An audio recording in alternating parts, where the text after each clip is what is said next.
Industria, para que no esté familiarizado, pues es la patronal farmacéutica, agrupa más de 137 laboratorios, es el 99% del mercado de medicamentos originales españoles, está agrupado en Industria y tiene un peso muy importante dentro de la economía española, a nivel de ocupando más de 42.000 personas, puestos de trabajo de un gran valor añadido, pues es el 20% de la inversión española en I+D se produce en industrias que son miembros de la industria, con lo cual son un referente en todo lo que tenga que ver con medicamentos y desarrollo de medicamentos en nuestro país, ¿no?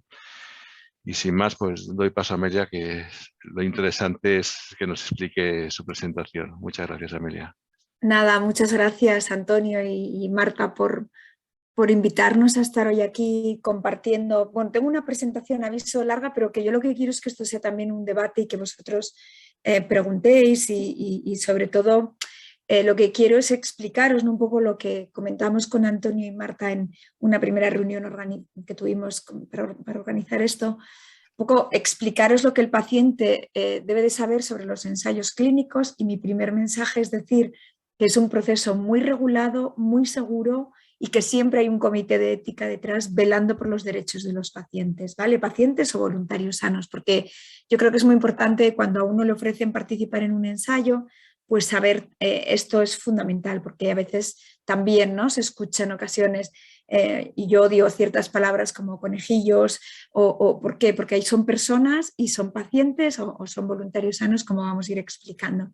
También me gustaría hablar un poco del cambio que hay en el ámbito de la investigación biomédica, cambio por el nuevo diseño también los nuevos diseños de los ensayos clínicos, toda esta innovación biotecnológica o biofarmacéutica que está llegando, cómo está cambiando la vida afortunadamente de muchos pacientes.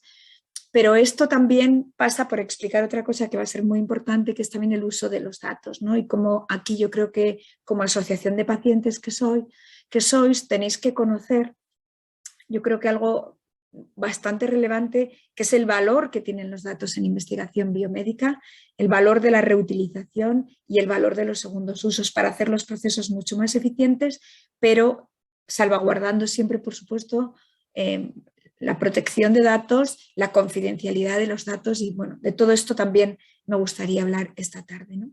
Así que sin más voy a pasar, creo que a pantalla completa. Disculpad, ahora espero que se vea bien y si no me decís en cualquier momento.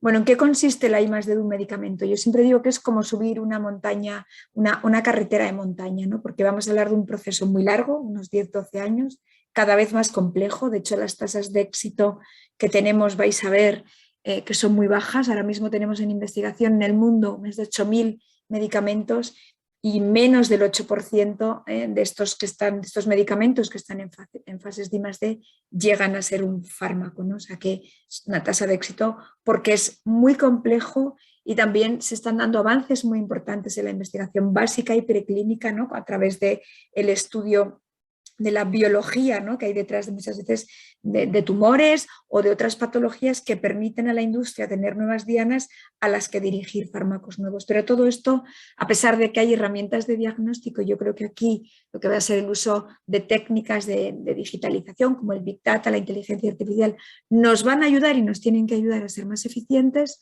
pero todo esto está ahora, bueno, pues yo creo que en una fase de desarrollo. Por lo tanto, un proceso muy largo, 10-12 años, muy complejo y muy costoso, ¿no? Más de 2.500 millones.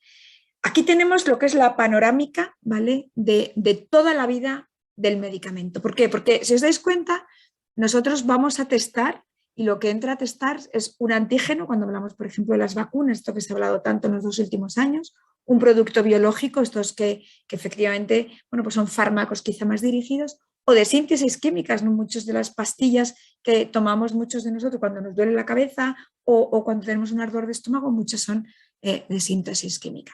Bien, pues como os dais cuenta, yo siempre digo que esto es como una maratón en la que hay 10.000 corredores. Pues tenemos 10.000 compuestos, ¿vale?, candidatos a ser fármacos que finalmente entren en el mercado. Bien, primero hay una fase muy de pibeta, muy de laboratorio, en la que se estudia, bueno, la entidad molecular, hacia dónde voy a ir con el dardo y la diana, ¿no?, hacia dónde voy a apuntar esos fármacos. vais a ver que de esos 5.000, 10.000 compuestos, que eso lleva alrededor de 4 o 6 años, únicamente 250 son los que están en clínica. Pero es que luego, esto que lo he dicho así de manera muy resumida, ocupa alrededor de unos 6-7 años. Con lo cual, y eso también comprende la investigación con animales, de la que luego voy a explicaros, que hay una regulación y una ética que no se puede hacer investigación con animales de cualquier manera, pero todavía en nuestro sector es necesario por presentar también datos a las agencias reguladoras. Y una vez de que ha ido, bueno, pues que esos ensayos con los animales han sido seguros y han sido eficaces, empezamos con la fase en humanos. Y en la fase 1, que aquí testamos el fármaco por primera vez en humanos, sean voluntarios o sean pacientes, lo que vamos a testar es la seguridad del fármaco. Y lo hacemos con decenas de personas, no nos vamos a grandes números, ¿vale? Entonces, cuando vemos que ha funcionado la seguridad en esa fase 1, que no se puede hacer en todos los hospitales, esta fase 1 solo se puede hacer en aquellas unidades que están, bueno, pues con una serie de requisitos previos para poder realizarlo. Por ejemplo, que tengan una UCI cerca, porque si es la primera vez que el fármaco se testa en humanos, pues tienes que tener cerca también una UCI. Cuando ha ido bien la seguridad, pasamos a la fase 2 y testamos el fármaco en cientos de pacientes y en un mayor número de centros, ¿vale? Nosotros hemos dicho que las unidades de fase 1 tenemos solo 40 en España, y digo solo, pero son muchas, ¿vale? Con una alta calidad, pero es muy importante porque a nuestro país vienen muchos ensayos de fase 1 y fase 2, que son los más complejos científicamente, pero también les permite a nuestros científicos estar a la vanguardia del conocimiento porque están sin duda alguna en todo el inicio del desarrollo de una molécula. Y sobre todo para muchos pacientes, el entrar en la fase 1 de un ensayo o en la fase 2, pues es salvarle la vida, es darle el fármaco del futuro, porque eso sin duda alguna, ese fármaco va a tardar en estar comercializado, desde luego los 6-7 años que duran los ensayos y en nuestro país hasta pues 400 o 500 días más que tardan acceso al medicamento, ¿no? Pero bueno, ese es otro tema. Una vez de que hemos testado el fármaco, hemos hecho la fase 1, hemos visto que es seguro, hemos pasado a cientos de pacientes en la fase 2 y hemos visto que es eficaz, pasamos a la fase 3, donde medimos seguridad, eficacia y dosis en miles de pacientes. Y aquí sí que abro muchos centros, los promotores, principalmente industria farmacéutica, porque veréis que el 80% de los ensayos clínicos que se ponen en marcha en nuestro país los promueve la industria farmacéutica, pues aquí lo que hago es testar en miles de pacientes. Y una vez de que han sido seguros, es eficaz, tengo la dosis, presento, la agencia autoriza ese ensayo, se empieza la producción del fármaco y una vez de que se produce se autoriza y empieza a comercializarse. Aunque en nuestro país el tema de la autorización, como os decía antes, hay muchas comisiones, no solo a nivel nacional, sino autonómica e incluso a nivel hospitalario. Pero hay una parte de la vida del medicamento que es muy importante y es la farmacovigilancia. Eso es 24/7, 365 días al año. Y eso es lo que hace que si se producen reacciones adversas haya que retirar el fármaco del mercado para que no, bueno, pues que no haya más pacientes que corran algún tipo de peligro tomando ese medicamento. Y todos conocemos casos en la historia de los medicamentos que han tenido que ser retirados por cuestiones precisamente de reacciones adversas, y eso es la farmacovigilancia. Todo fármaco está vigilándose. Hago un breve inciso con las vacunas de COVID, porque diréis, bueno, ¿y esto cómo hemos conseguido, ¿no?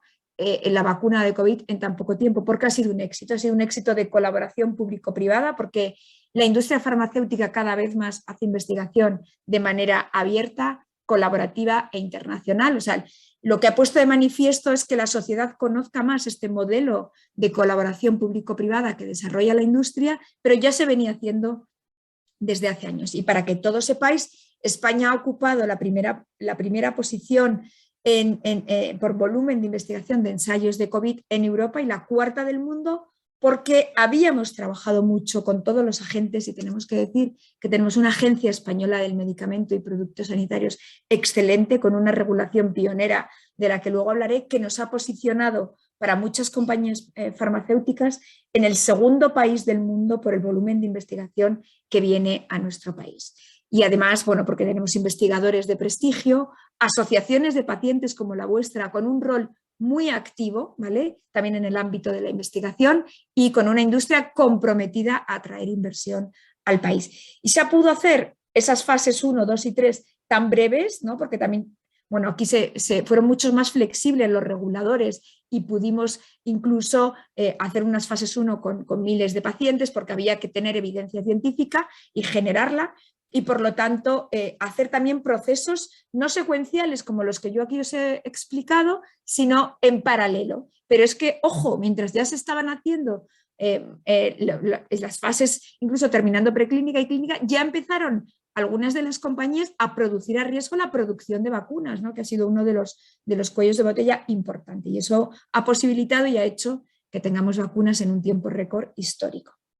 Pero bueno, como os decía, las tasas de éxito son muy bajas. Aquí tenéis las probabilidades de aprobación de una molécula que llega a la fase clínica, pues alrededor del 8%, ¿no? Es muy complejo porque estamos en un momento donde también se tienen que ir a fármacos mucho más dirigidos a poblaciones, a grupos poblacionales, y ahora puede ocurrir que pacientes con un cáncer de mama o con un cáncer de vejiga sean tratados con el mismo fármaco porque comparten la misma mutación genética. Y esto antes era impensable. Y esto es porque son grupos, o sea, los fármacos se dirigen más a grupos poblacionales. Aunque se hable de medicina personalizada, no quiere decir que tengamos un fármaco para cada persona, pero sí tenemos fármacos hacia grupos poblacionales. Aquí tenéis todo esto, evidentemente es mucho más caro, ¿no? Más de 2.425 millones de euros, pero estamos en un momento muy interesante científica y tecnológicamente. Científica, porque es el desarrollo de las ómicas, leéis la noticia también esta semana, ¿no? Del descubrimiento, la lectura del genoma humano completo, después de 20 años es una realidad, pero al mismo tiempo el uso de la digitalización y de las técnicas. Yo creo que los datos y el uso de mucha tecnología, ¿no? Porque al final el Big Data o la inteligencia artificial son tecnologías que van a permitir a los reguladores, a la industria, el ir cambiando el paradigma de la investigación biomédica en todo el ciclo de vida del medicamento, para producir fármacos, por supuesto, mucho más dirigidos, para desarrollar nuevos medicamentos y hacer más cortos ese proceso tan largo, tan costoso, que va a ser inviable próximamente, pero también va a ser muy interesante a través de, bueno, pues del acceso a los nuevos fármacos y también el llevar a casa de los pacientes este tipo de medicamentos. Yo aquí quiero decir que ahora mismo hay una gran proliferación normativa en el ámbito de la protección de datos, tanto, sobre todo ahora mismo en Europa, ¿vale? Está todo lo que está desarrollándose, que es el espacio europeo de datos sanitarios, con la nueva legislación de gobernanza del dato, que habla precisamente de algo que yo creo que es muy importante y que me gustaría hablar luego con vosotros en el debate, de compartir datos y reutilizar datos, ¿vale? Yo creo que la Unión Europea está haciendo un esfuerzo en todo el tema de lo que es, diferentes mecanismos de intercambio de datos para promover la disponibilidad de estos datos que permitan impulsar aplicaciones y soluciones en diferentes ámbitos, como por ejemplo la medicina personalizada. De verdad que estamos en un momento muy interesante. En el mundo ahora mismo hay 8.000 medicamentos en investigación. Aquí tenéis para enfermedades infecciosas. Bueno, no os sorprenderá si el cáncer, os digo que es el área que mayor investigación concentra, el cáncer, seguida de la inmunología, la neurología, las enfermedades infecciosas, el sistema digestivo, diabetes, respiratorio, musculoesquelético. Pero 2020 ya decíamos que fue un buen año porque la agencia, la europea, la EMA, había dado luz verde a 39 medicamentos. Pero es que el 21 ha sido todavía mejor, 54 nuevos medicamentos, ¿no? Y lo importante es que el 35% son medicamentos huérfanos. Creo que esto es un área, además, hablando con vosotros, que sois de una patología muy concreta del ámbito de las huérfanos, creo que desde luego es algo que después de conocer, ¿no?, lo largo que es el mundo de la I+D, tener estos datos es sin duda bastante, yo diría que una muy buena noticia. Por lo tanto, la I+D de la industria farmacéutica está muy regulada, es muy exigente, es colaborativa, es internacional y es global. Y España juega un papel privilegiado. Como os decía, en esas primeras fases de la investigación vamos a conocer en profundidad la enfermedad, vamos a identificar una diana específica y contra esa diana es contra la que voy a tirar el dardo, es a la que se dirigen las nuevas moléculas o fármacos. Y una vez de que tengo hecho esa fase, salto a la preclínica, salto a los animales, normalmente ratas, normalmente cerdos, ¿vale? Pero con una regulación muy exquisita para sustituir siempre que sea posible a los modelos, a los animales por modelos informáticos, porque esto es un área de la bioinformática que va más y que cada vez existen más programas bioinformáticos que nos permiten ir reduciendo, pero no de manera absoluta, ¿vale? Reducir el número de animales empleados y desde luego buscar métodos que permitan minimizar el sufrimiento de los animales. Hay en los animalarios comités de ética específicos para salvaguardar también, bueno, este tipo de investigación y también a los animales, y que no se hagan cosas como las que se han hecho en el pasado. Muchos y alguno de vosotros es estudiante de biología, seguro que nos puede contar cómo han diseccionado ratas y demás.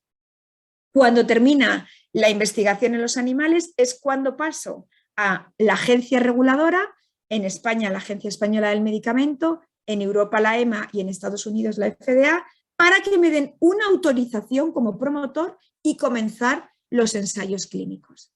Este tipo de titulares que podéis encontrar en ocasiones en la prensa hablan de la esperanza para el Alzheimer, ¿no? Entonces uno lee y dice, bueno, pues esto ya va a llegar, pero claro, luego lees el subtítulo y dice, la vacuna da resultados en ratones.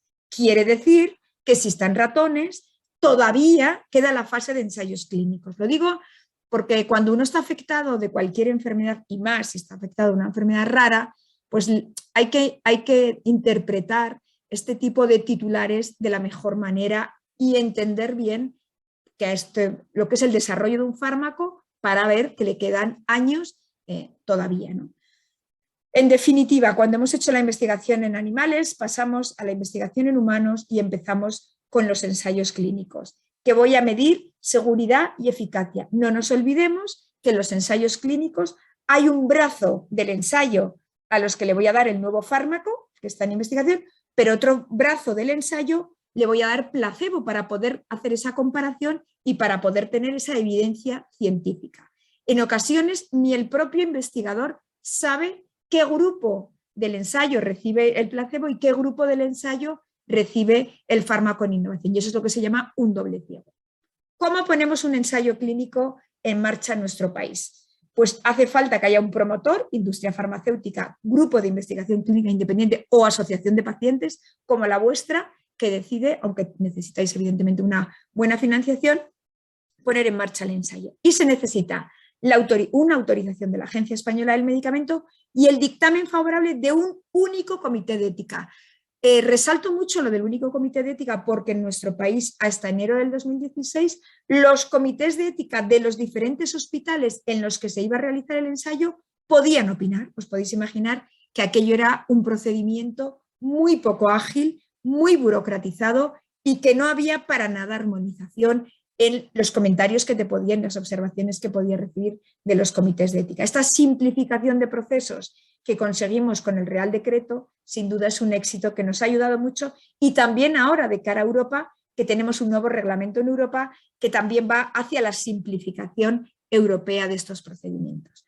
Que sepáis que el comité de ética es el que vela por los derechos del paciente barra voluntario sano, revisa el consentimiento informado, bueno, pues mira efectivamente si va a haber desplazamientos, que haya un servicio de taxis que cubra esos desplazamientos que los paga el promotor, bueno, una serie de elementos que están en el consentimiento informado.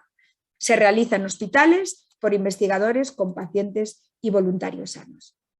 Aquí os dejo una diapositiva de la regulación, no os quiero aburrir, que sepáis que este Real Decreto 1090-2015 nos cambió la vida a muchos de los que nos dedicamos a la investigación clínica, pero también a los pacientes, que como os decía antes, ha permitido situar a España entre los mejores países para hacer ensayos clínicos y nos ha posicionado en los últimos 5 años a estar entre los mejores países del mundo. Pero ojo, que desde el 31 de enero del 2022 tenemos un nuevo reglamento europeo y aquí la competencia es todavía mayor. Habrá una única entrada en un portal europeo y una base de datos, ¿vale?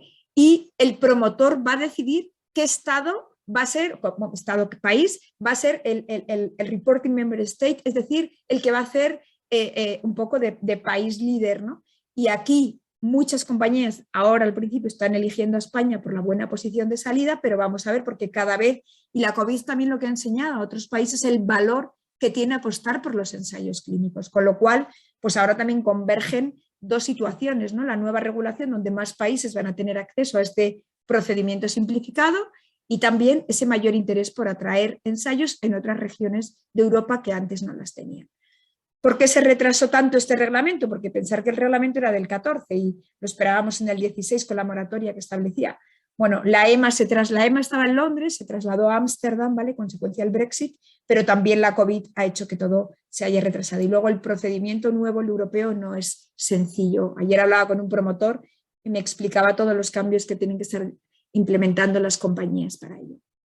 Sin duda hay que hacer investigación, primero por los pacientes que tienen acceso a medicamentos innovadores, por el prestigio de nuestros investigadores, de los hospitales y por las compañías. Yo creo que como os decía, partimos de muy buena posición. El compromiso de la industria en nuestro país es muy amplio. 2020 fue un año muy complicado para todos. En el área de la I+D no se pararon, o sea, no hubo investigación en ensayos clínicos de COVID, pero no se dejó de hacer investigación en otras áreas terapéuticas. Hubo una paralización de los ensayos, como os podéis imaginar, desde marzo a mayo, pero rápidamente a mitad de mayo del 20 ya las compañías, los propios investigadores querían retomar los ensayos clínicos. Aparte que instrumentalizamos unas medidas de monitorización en remota y de digitalización de los procesos que luego hablaré y que esperamos que hayan venido para quedarse. Bien, aquí tenéis el compromiso de la industria, de los casi 200 millones de euros, casi 700, el 60% a ensayos clínicos. Además, casi el 50% en colaboración con centros públicos, academia y hospitales. Esto es muy importante porque supone una inversión muy fuerte para los propios hospitales el realizar ensayos clínicos. Es bueno por todo lo que hemos dicho y porque además ayuda a la sostenibilidad financiera de estos centros, porque el promotor paga por cada ensayo que se realiza y además supone ahorros para el Sistema Nacional de Salud porque el fármaco en investigación también lo da gratuitamente la industria farmacéutica. Como supongo que tenemos pacientes de diferentes puntos del país, que sepáis que la inversión está extramuros, también es muy diferente. Hay una alta concentración en Madrid y en Cataluña, ¿vale? Pero bueno, hay comunidades autónomas que deberían de tener un mayor peso. Es el caso de Andalucía, el caso de Valencia, ¿no?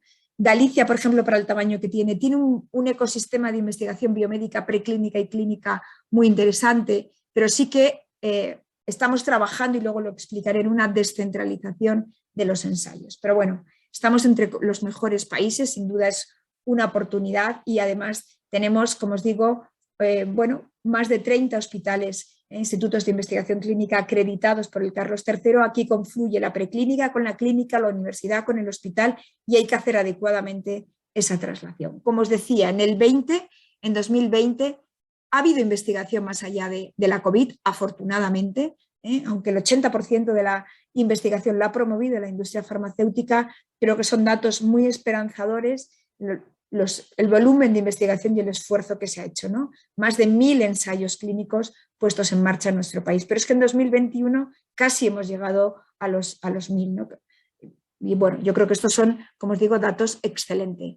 Como os avisaba, una gran concentración de los ensayos clínicos en Madrid y Cataluña, seguido de Andalucía, Valencia, Galicia, y esto nosotros queremos trabajar por la descentralización de los ensayos para que cualquier paciente, con independencia del código postal que tenga, pueda participar en un ensayo clínico. No pueden tener más oportunidades los pacientes de Cataluña y de Madrid que los pacientes de Canarias, de Bilbao, de Galicia o de cualquier otra, o de Extremadura o de Toledo. Y esto es algo en lo que tenemos que trabajar. Por eso hemos puesto en marcha en Farmaindustria un grupo ad hoc que se llama de descentralizados, que a través de la digitalización y algunos de los elementos los hemos ensayado durante la pandemia, como ha sido la monitorización remota de los ensayos clínicos, es decir, que el monitor no tenga que ir presencialmente al centro, sino que lo pueda hacer a distancia, y aquí hemos trabajado con la Agencia Española de Protección de Datos, porque las garantías del acceso a la historia clínica de los pacientes está muy bien asegurada. Para nosotros es una prioridad por regulación y por ética en no acceder a más datos de los necesarios y que se accedan únicamente y se garantice la confidencialidad. eso está asegurado en este, y estamos también viendo qué otros elementos de protección de datos hay que tratar cuando se habla del mobile nursing, cuando las enfermeras van a casa de los pacientes, los centros satélites y los centros colaboradores, es decir, que haya un gran centro hospitalario, pero alrededor suyo se den cabida a que los pacientes puedan ir a centros cerca de su casa a hacer determinadas pruebas sin tener que ir al centro colaborador, que igual tiene 60 o 90 kilómetros, ¿no? Yo creo que bueno, estamos en el buen camino. Nosotros pusimos en marcha en Farmaindustria hace ya más de 16 años esta plataforma de colaboración público-privada, el proyecto BEST, que nos permite monitorizar, nos permite saber dónde estamos y hacia dónde tenemos que ir. Más de 60 compañías, más de 50 laboratorios, grupos de investigación clínica independiente, las CROs, que son las CROs son las subcontratadas por la industria para hacer investigación, y 13 comunidades autónomas. Lo que os he contado de la regulación, que nos ha permitido simplificar procedimientos, reducir burocracia, una mayor transparencia, porque luego se habla del registro de estudios clínicos, que es una herramienta de la agencia muy bien valorada por todos, por los pacientes, por los profesionales, y que os ayuda a buscar ensayos clínicos de la patología correspondiente. Muy importante el sistema de colaboración agencia-comités de ética, a través de un grupo que se reúne mensualmente y que ha permitido ir actualizando continuamente todos los documentos para poder realizar ensayos clínicos con garantías en nuestro país. Son documentos consensuados.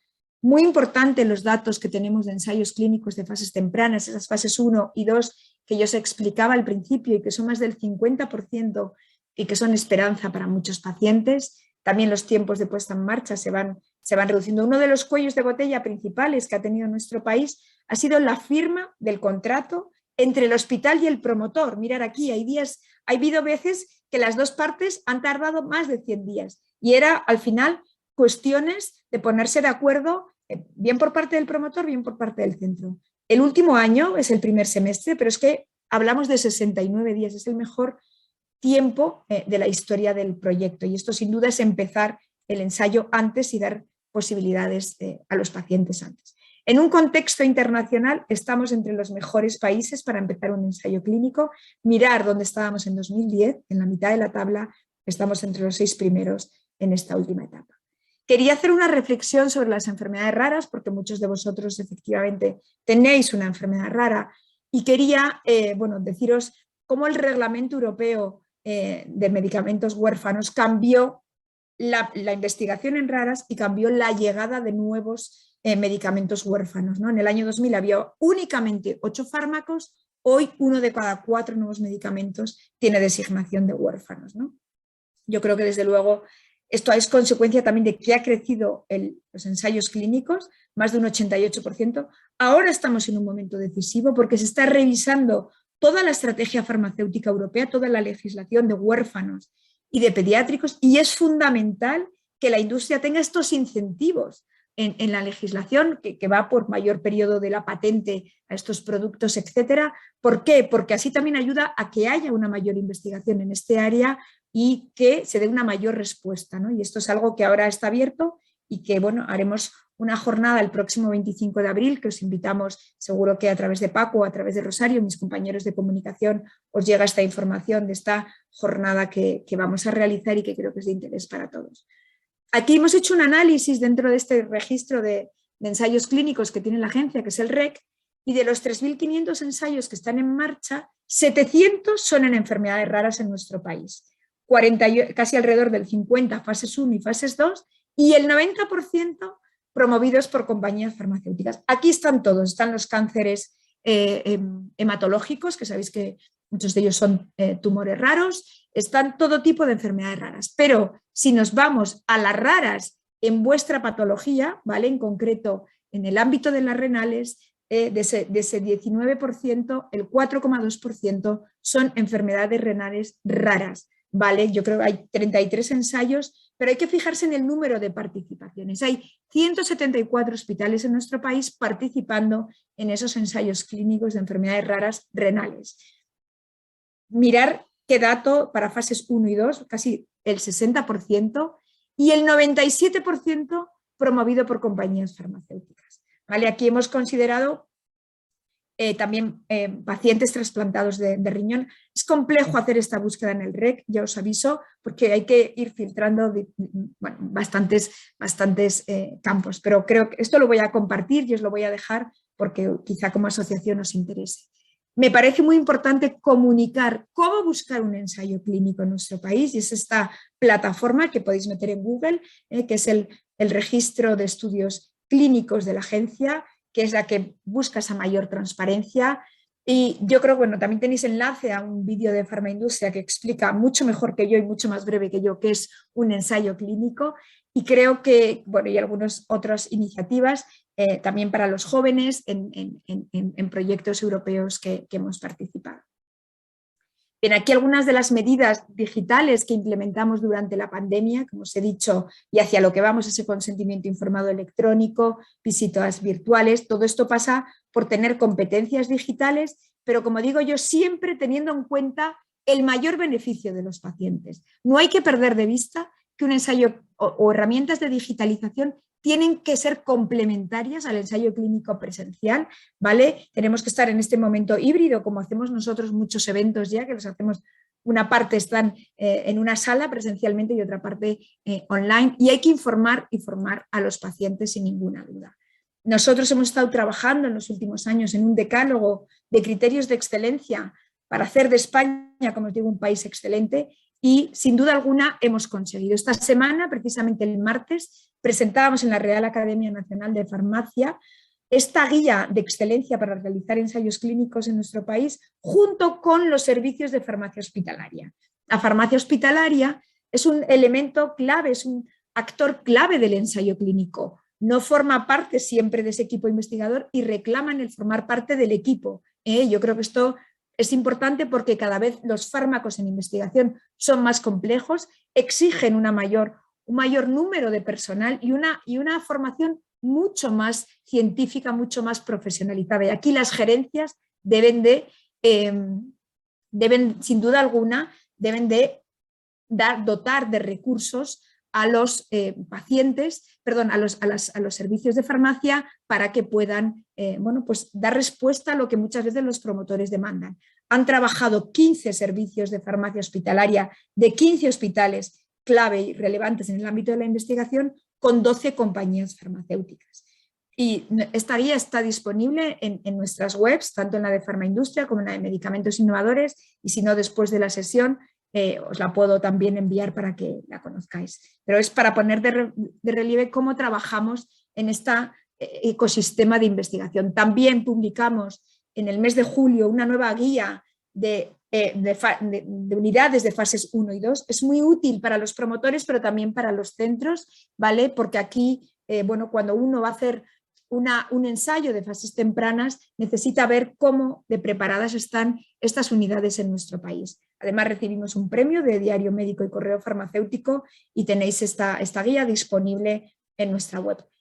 Lo que hoy estamos haciendo no es nuevo para nosotros. Afortunadamente, desde el año 2015 venimos realizando diferentes encuentros de este estilo. ¿Por qué? Porque hemos formado parte de un consorcio europeo que es UPATI, que es la Academia Europea de Pacientes, y ahí ya se veía el valor de los ensayos clínicos y el valor de compartir con los pacientes. En Farmaindustria, además del BEST, tenemos una herramienta que muchos seguro que conocéis, una web, una plataforma que es Somos Pacientes, y nos pusimos 2 departamentos a trabajar conjuntamente y hemos hecho diferentes reuniones en diferentes patologías, pues sea de diabetes, reumatología, oncología, raras, anticoagulados, esclerosis, ELA y la que hoy nos ocupa, ¿no? Y tenemos en cartera nuevas sesiones de este estilo porque son muy necesarias. Y además hay 2 documentos de los que nos sentimos muy orgullosos, elaborados con representantes de asociaciones de pacientes. ¿Por qué? Para explicar a los pacientes todo el proceso de I+D del medicamento y cómo deben y pueden participar desde el desarrollo y la descripción del protocolo del ensayo clínico, ¿no? Uno, y fue el primero, que a pesar de que lo teníamos todo preparado para haberlo presentado en marzo del 20 y lo tuvimos que retrasar a mayo, y es el de participación del paciente adulto en el proceso de I+D farmacéutica, pero en el mes de octubre del 20 lo que hicimos fue presentarlo precisamente para el que realizamos con población pediátrica. Lo hicimos con Sant Jan de Déu, con la Asociación Española de Pediatría y con RECLIP. Nosotros no entendemos otra forma de llevar a cabo nuestro trabajo que de manera colaborativa, porque entre todos sumamos en favor de un bien común que es el medicamento. Aquí tenéis una foto del día que presentábamos esta guía en Sant Jan de Déu. En España, en los últimos 5 años, más de 500 ensayos clínicos destinados a población pediátrica en áreas como vacunas, oncología, infecciosas, dermatología, respiratorios. Hay muy buenos también profesionales en este ámbito. Y además hacemos una tarea que es uno de los programas, pues yo creo que más, no sé si es responsabilidad social corporativa, pero desde luego es responsabilidad hacia las nuevas generaciones que sepan más del mundo de la I+D del medicamento, porque se consumen muchísimos medicamentos al día y mucha gente no sabe lo que hay detrás de un medicamento. Hacemos este programa que es acercar la ciencia a las escuelas, que ya se han formado más de 2.500 alumnos. Lo hacemos en 3 comunidades autónomas, pero nos encantaría llegar a más. Lo que pasa es que los recursos nuestros también son finitos. Lo hacemos en Madrid con la Jiménez Díaz, Barcelona con Sant Jan de Déu y Málaga, que iremos después de Semana Santa el día 20 con Fimavis, allí precisamente, que este año va a ser presencial. Tenemos muchísimos retos por delante. La nueva legislación, el nuevo reglamento de ensayos clínicos lo es. También es todo el tema de la digitalización, todo el tema de la protección de datos. Hay mucha nueva iniciativa a nivel europeo, el espacio de datos europeo, pero a nivel nacional también. Está toda la estrategia europea de datos, toda la estrategia del Sistema Nacional de Salud, IMPACT, que es una iniciativa del Carlos III, Gaia X, y todo esto, como digo yo, tiene que sumar y no duplicar. Con lo cual hay que hacer mucha labor también pedagógica de explicar cada una de estas iniciativas. Hay que incorporar profesionales a todos los niveles para que sepan de qué va esto. No solo bioinformáticos, sino también los investigadores tienen que saber más de datos. También los profesionales que se dedican a los ensayos clínicos tienen que tener cada vez más conocimiento, pero también los pacientes, que somos todos, sin duda alguna. Deciros que el 25 de febrero presentábamos en la agencia y con la Agencia Española de Protección de Datos nuestro nuevo Código de Conducta de Protección de Datos Personales en investigación clínica y farmacovigilancia para ofrecer garantías desde la protección de datos a todos los pacientes que participan en un ensayo clínico y en el ámbito de la farmacovigilancia. ¿Por qué?